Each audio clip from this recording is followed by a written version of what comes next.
Dear Esther, I have now driven the stretch of the M5 between Exeter and Bristol over 21 times. But although I have all the reports and all the witnesses, and have cross-referenced them within a millimetre using my Ordnance Survey maps, I simply cannot find the location. You'd think there would be marks to serve as some evidence. It's somewhere between the turn-off for Sanford and the welcome brake services. But although I can always see it in my rear-view mirror, I have as yet been unable to pull ashore.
There must be a hole in the bottom of the boat. How else could new hermits have arrived?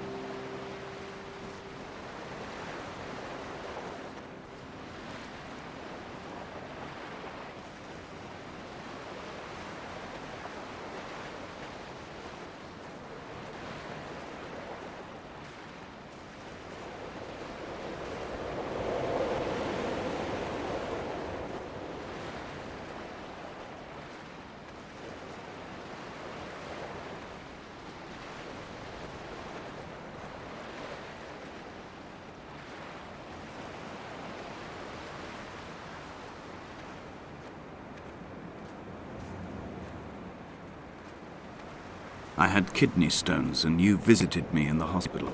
After the operation, when I was still half submerged in anesthetic, your outline and your speech both blurred. Now my stones have grown into an island and made their escape, and you have been rendered opaque by the car of a drunk.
An imagined answer phone message. The tires are flat, the wheel spins loosely, and the brake fluid has run like ink over this map, staining the landmarks and rendering the coastline mute, compromised. Where you saw galaxies, I saw only bruises cut into the cliff by my lack of sobriety.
I've begun my ascent on the green slope of the western side. I've looked deep into the mountain from the shaft and understood that I must go up and then find the way under. I will stash the last vestiges of my civilization in the stone walls and work deeper from there. I'm drawn by the aerial and the cliff edge. There is some form of rebirth waiting for me there.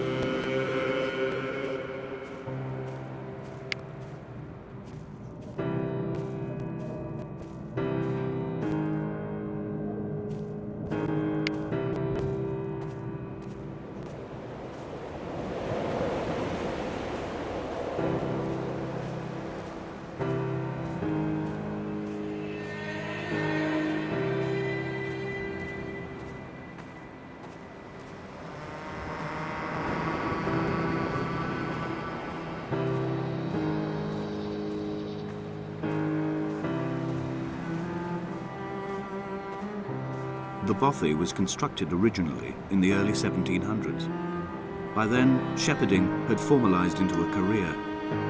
The first habitual shepherd was a man called Jakobsen, from a lineage of migratory Scandinavians. He was not considered a man of breeding by the mainlanders. He came here every summer whilst building the bothy, hoping eventually that becoming a man of property would secure him a wife and a lineage. Donnelly records that it did not work. He caught some disease from his malcontented goats and died 2 years after completing it. There was no one to carve white lines into the cliff for him either.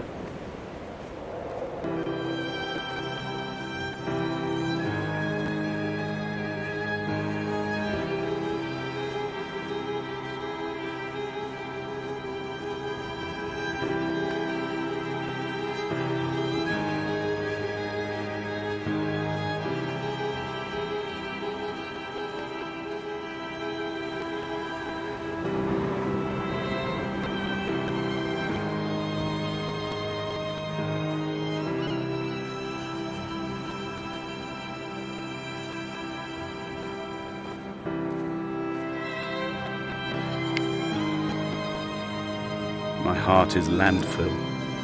These false dawns waking into the still never light. I sweat for you in the small hours and wrap my blankets into a mass. I have always heard the waves break on these lost shores, always the gulls forgotten. I can lift this bottle to my ear, and all there ever is for me is this Hebridean music.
He left his body to the medical school and was duly opened out for a crowd of students 21 days after his passing.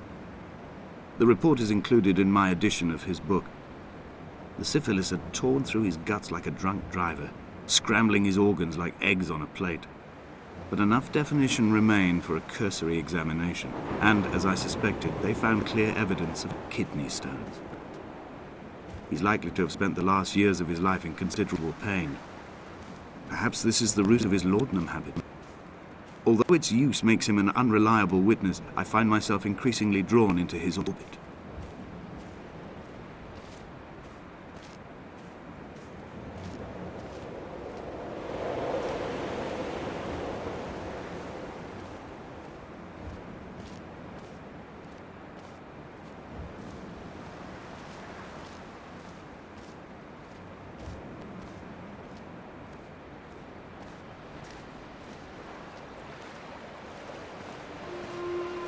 They found Jakobsen in early spring. The thaw had only just come.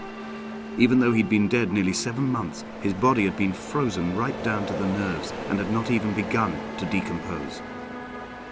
All around him small flowers were reaching for the weak sun. The goats had adjusted happily to life without a shepherd and were grazing freely about the valley. Donnelly reports they hurled the body in fear and disgust down the shaft, but I cannot corroborate this story.